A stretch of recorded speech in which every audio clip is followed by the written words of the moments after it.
animals with which we seem to have little in common. How could we possibly communicate with them? In a wild and remote region of Patagonia in Argentina, sea lions live in fear of their lives. This is their breeding ground, but it's also the site of one of the most violent and unusual attacks in nature.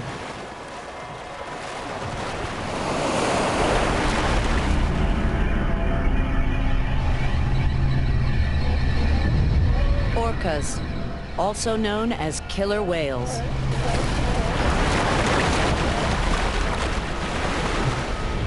At up to 5 tons, they are the largest member of the dolphin family. These are the only orcas on Earth to catch sea lions by beaching themselves. The 27 orcas here learned this deadly skill from previous generations.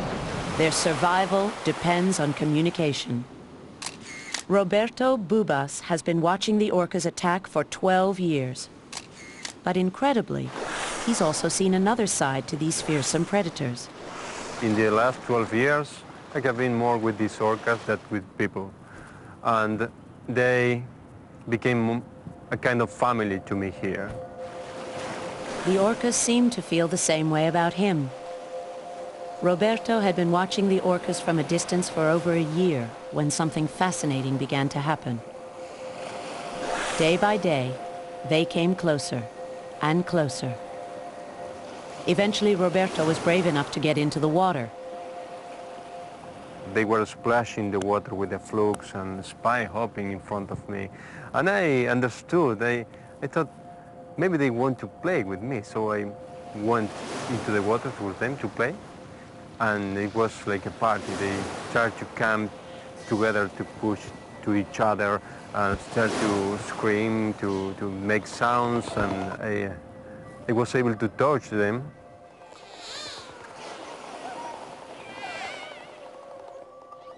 No other wild orcas have ever tried to communicate with a human being.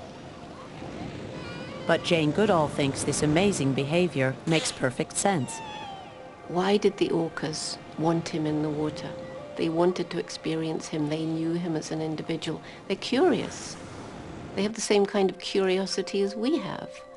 And so they can't come out any further than they do. They try. They come as far out of the sea as they can to experience his world of dry land, but they can't really experience him unless he gets in the water with them.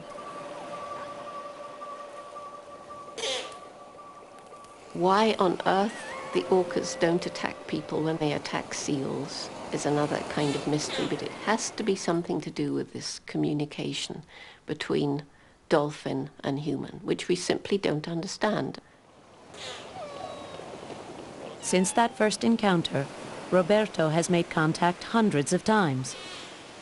Like Jane and her chimps, he's given the orcas names. Sometimes I take my kayak and I start to row towards them. Toya. And I can call them and they come towards me. Toya. Toya. And they come surrounding underwater behind me and then blow, like saying hello or like this. ¡Eh, chiquititas! ¿Cómo están? ¿Cómo están? Hola. For Roberto, this is the best kind of friendship. Sometimes I play the harmonica to them, just to give them a kind of gift from me. It is like in humans, when you get a friend, it takes time to make the bond strong. It is the same with this group of orcas, but I think it's much more pure than in humans. It's much more innocent. They don't need nothing from me. I don't need nothing from them. It's just a very pure affection bond.